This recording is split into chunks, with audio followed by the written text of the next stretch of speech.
আপনারা দেখতেই পারছেন, আপনাদের মাঝে আমি ছোট একটা ভিডিও আনছি।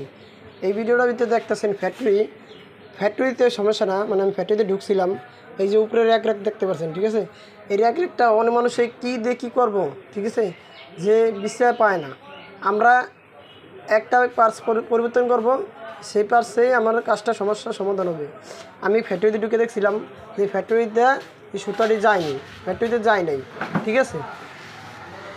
আমরা মাদার বোর্ডের সামনে আসলাম।